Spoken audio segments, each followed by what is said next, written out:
This is the Volkswagen Tiguan.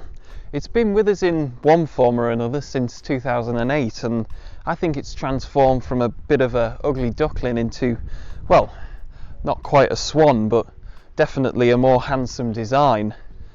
Much less of a tall Golf though, wouldn't you say? Well, that's just my opinion. But you can tell me I'm wrong by going up there and voting for which you think is the best, the old one or the new one. But it's this one. So let's start on the inside then. Well, no surprises here, it's all very typical Volkswagen, and that is that everything is exactly where you'd expect it to be. But it is perhaps ever so slightly on the dull side. You do get quite a few trim choices to choose from on the Tiguan. The range starts at just under £24,000 with the S trim level, although you don't seem to get any equipment on that whatsoever. And the range currently tops out with the R-Line Tech at just over £33,000. But do you really need 20-inch wheels and side skirts on your family crossover? No. What you do need is this, the SE Nav, the mid-spec car. As the name suggests, it comes with inbuilt sat-nav, as well as you can plug your phone in, you can use the Apple CarPlay Android Auto if that's what you prefer. You get front and rear parking sensors, as well as tri-zone climate control, so it should keep everybody, including the passengers in the back, very happy. This particular car comes with what Volkswagen calls the winter pack, which means you get some heated front seats and some heated washer jets, which should help clear the windscreen on those bitterly cold English winter mornings. You can also get a digital screen to replace the more conventional dials to make it feel a bit more like an Audi, but it's only really if you care about that sort of stuff. This car does come with a few more optional extras, but we'll come to those shortly. So let's move in the back then, where you'll find there's easily enough room in here for two fully grown adults. For reference, I'm 6'2" and I can sit up straight and my head isn't touching the ceiling. I've also got loads of legroom and I can stick my feet under the chair in front with no bother at all. These seats are also slidable backwards and forwards, they're on a nice little ratchet, and if I pull this little toggle down here, they recline. It is really good in here if you're my height. There aren't many cars like that. I also like the fact that you've got a USB charger and a 12 volt in the back, so kids can keep things on charge. And speaking of kids, you can get this picnic table with a little pop out drinks holder, which is really quite excellent. It's just folds back away.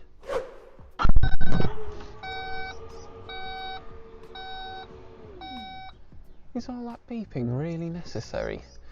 Anyway, in the boot, now that the electronic tailgate has opened, you can see there's enough room in here for a human being. There's also some nice tethering points around the place to help you tie larger items down, including humans if necessary. There's also a handy 12 volt socket over there, which is useful if you want to plug in like an electric hoover or something like that. I don't know what people with these cars do. But practicality really is the main point of buying a car like this. So now, here's some more features that are practical. Probably. The middle seat is independent of the two outer ones, which means when it's folded down, you can carry longer items such as skis or a Christmas tree without having to leave passengers behind. The boot floor is adjustable, if only very slightly, but that can make the difference for those more awkward items. And, while we're on it, underneath that boot floor is a full-size spare wheel. Well done, Volkswagen. Why is no one else doing that? And I like these little things here. Do you see them? You might not be able to see them, but they're holding up the boot floor in this position so it isn't constantly falling on your head if you do need to get any tools out the back. Oh, and these as well. Marvellous. Pull that, seat goes down. Pull that, seat goes down. It's like you've got the force. There are drawers under the front seat so that you can hide smaller items in there so potential thieves can't find them, as they'd never know they were there. Unless they've watched this video.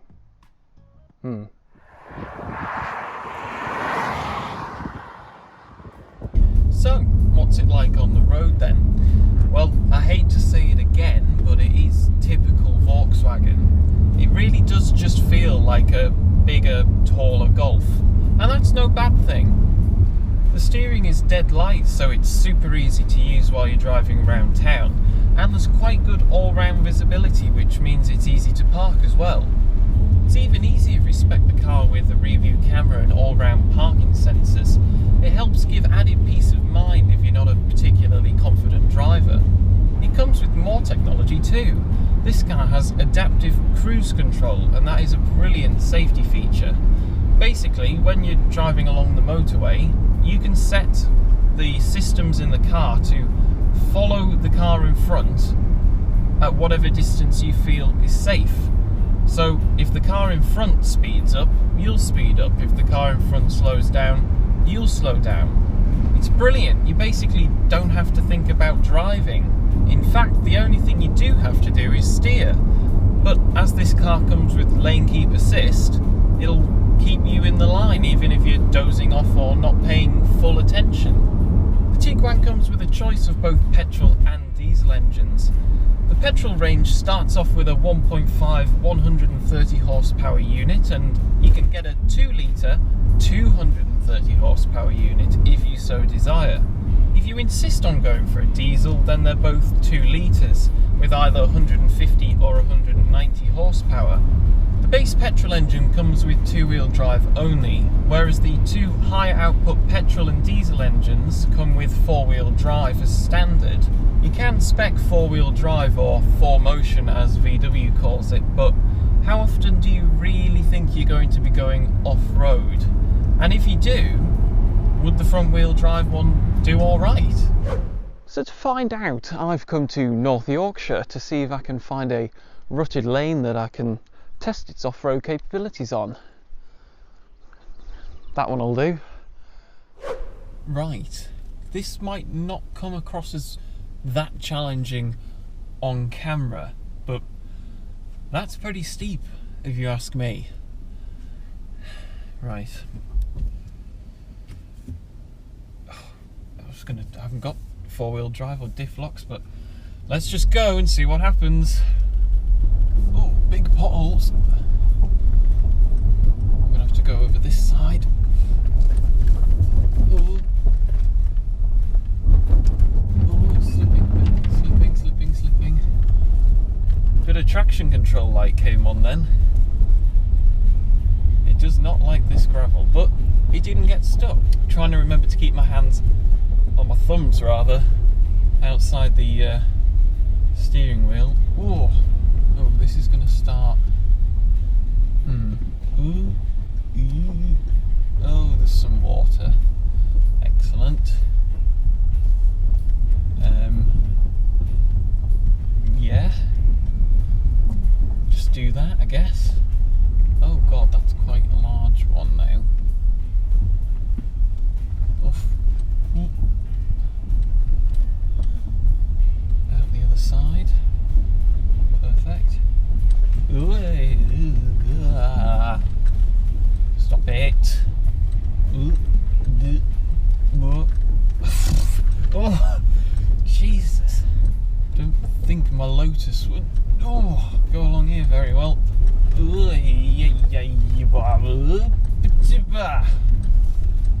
Words. Oh, look at that. Can you see that? It's like an old tipper truck.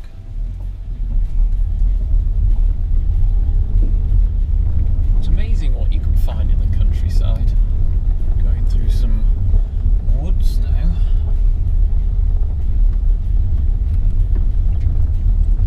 It's easy. Not phased at all. Oh, crumbs. Whoa. Yeah. Oh, this is a bit potholey.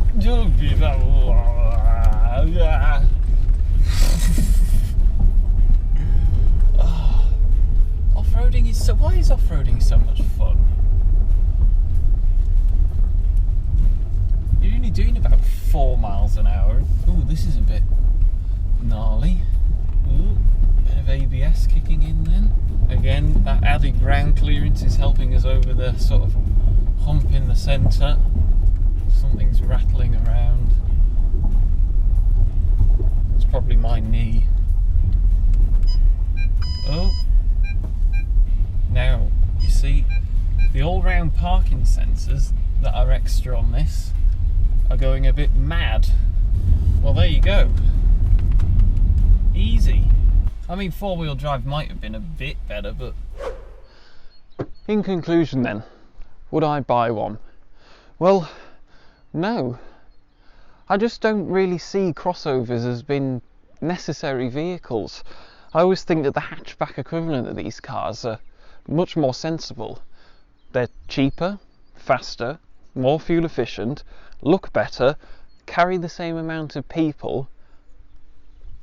Why? Why is that necessary? But then again, this car isn't aimed at me. It's aimed at youngish families with 1 or 2 kids who don't really care about all that stuff. They just need to get a car from A, with all their kids in and their stuff, to B, with the least disruption possible. They don't really care what it is. They just need something dependable. And if you're watching this and you think, well, that sounds like me, then look no further than this, the Volkswagen Tiguan.